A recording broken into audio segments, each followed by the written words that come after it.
آج ہمارے معاشرے میں یہ بات بڑی عام ہے کہ اگر دولت کمانی ہے، پیسہ کمانا ہے، اس کے لیے آپ کو جھوٹ بولنا پڑے گا، فراڈ کرنا پڑے گا، دھوکہ دینا پڑے گا، ناپ تول میں کمی کرنی پڑے گی، ورنہ اگر آپ ایمانداری سے کام کریں گے تو آپ کو کچھ نہیں ملے گا۔ لوگ کہتے ہیں جی ایمانداری کا زمانہ ختم ہو گیا ہے، جو بندہ ایماندار ہے اسے ملتا کیا ہے؟ 2 وقت کی روٹی پوری نہیں ملتی۔ ہاں، آپ بے ایمانی کریں، آپ جو ہے وہ دنوں کے اندر امیر ہو جائیں گے، لاکھوں سے کروڑوں پتی ہو جائیں گے، بے ایمانی کرنی شروع کر دیں۔ محترم بھائی، جو یہ بیانیہ صرف شیطان کی طرف سے ہے، شیطان انسان کو اس بہکاوے میں لا چکا ہے، جبکہ حقیقت یہ ہے کہ آپ پوری دنیا میں نظر ڈالیں، تاریخ جتنی بھی دنیا کی ہے، اللہ نے دنیا میں اگر جو اللہ کو نہیں ماننے والے کافر ہیں ان کو اگر دنیا دی ہے تو اللہ نے ایمانداروں کو بھی دنیا دی ہے۔ دنیا میں سب سے بڑی بادشاہت اگر کسی کو ملی ہے تو وہ ایماندار بندے کو ملی ہے، یعنی سلیمان علیہ السلام ایک ایسے پیغمبر تھے کہ جن، یہ ہوائیں، یہ فضائیں، یہ پرندے، یہ سارا کچھ اس پیغمبر کے ماتحت تھے۔ اتنی بڑی بادشاہت اللہ تعالیٰ نے سلیمان علیہ السلام کو دی، اور دے کر اللہ تعالیٰ نے دنیا والوں کو بتا دیا کہ اگر بے ایمانی کرنے سے اللہ 10 گنا، اگر انسان 10 گنا زیادہ کما سکتا ہے تو ایمانداری سے اللہ تعالیٰ 20 گنا زیادہ انسان کو دے گا۔ تو ایمانداری سے دیر ضرور ہوتی ہے لیکن اندھیر نہیں ہوتی، بلکہ بعض اوقات اس کم مال کے اندر بھی اللہ تعالیٰ جو ہے وہ برکت ڈال دیتے ہیں۔ اور اسی طرح آپ دیکھ لیں صحابہ کرام میں، اگر صحابہ کرام کے زمانے میں کافروں کو دیکھ لیں، بڑے بڑے کافر امیر تھے تو امیر صحابہ کرام بھی بڑے تھے۔ ہمارے ذہنوں میں یہ ہے صحابہ کرام کے پاس جو ہے وہ کپڑے پورے نہیں ہوتے تھے اور 2 وقت کا کھانا نہیں ہوتا تھا۔ ٹھیک ہے، صحابہ کرام پر ایک زمانہ ایسا آیا تھا، لیکن صحابہ کرام پر ایسا زمانہ بھی آیا کہ وہ کلو کے حساب سے سونا، دیکھیں نا، ایک جو ہے تولہ دینا، 2 تولے دینا، 3 تولے، لیکن کلو کے حساب سے سونا عثمان غنی رضی اللہ تعالیٰ عنہ لا کے نبی علیہ السلام کی جھولی میں ڈال دیتے تھے۔ اور اسی طرح وہ عبد الرحمن بن عوف رضی اللہ تعالیٰ ہے، مدینے کے بڑے تاجروں میں سے ایک تھے، کلو کے حساب سے سونا خرچ کرتے تھے۔ عبد الرحمن بن عوف رضی اللہ تعالیٰ وہ صحابی تھے کہ ان کے بارے میں آتا ہے کہ جب یہ فوت ہوئے، ان کی 4 بیویاں تھیں، جو ان کی بیویوں کو حصہ ملا وہ غالباً کم و بیش 2 ارب کے قریب تھا جو ایک بیوی کو ملا تھا۔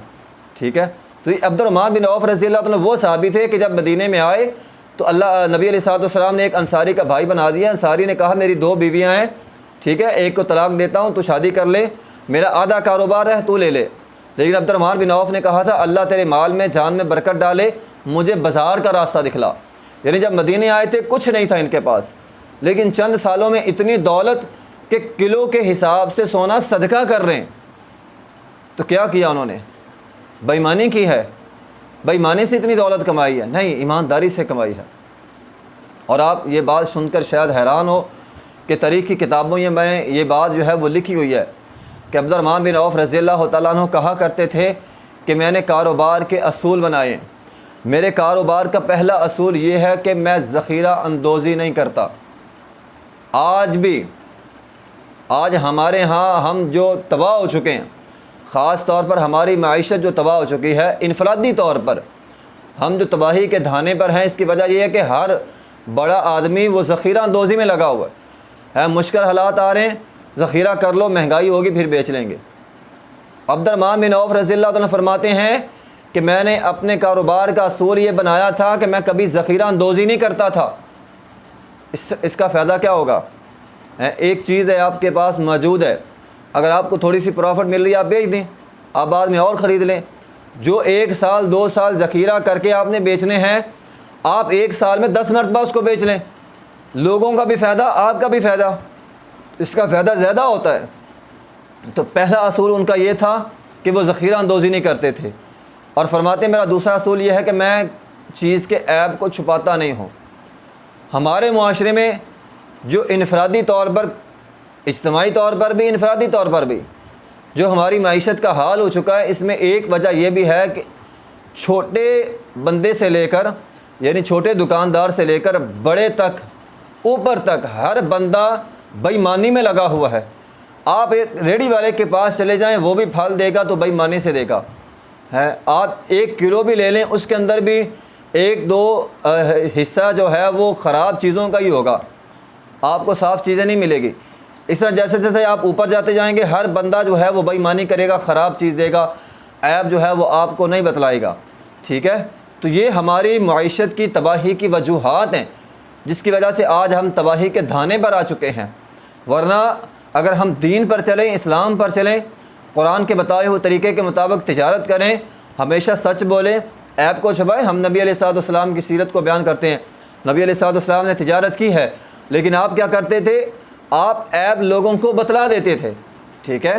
تو عیب والی چیز لوگوں کو بتا کے، اگرچہ بتانے سے منافع کم ملے گا لیکن اللہ تعالیٰ کی طرف سے برکت آ جاتی ہے۔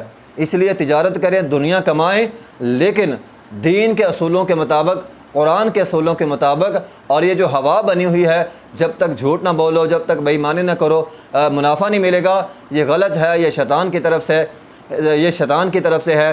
ایمانداری کے اندر بھی اللہ تعالیٰ نے نفع رکھا ہے، نفع بھی ہے، برکت بھی ہے، دل کا سکون بھی ہے۔ اس لیے اگر ہم تجارت کرتے ہیں، دکانداری کرتے ہیں، تو ہمیں چاہیے ہم دین کے اصولوں کے مطابق کریں۔ وآخر دعوانا الحمدللہ رب العالمین۔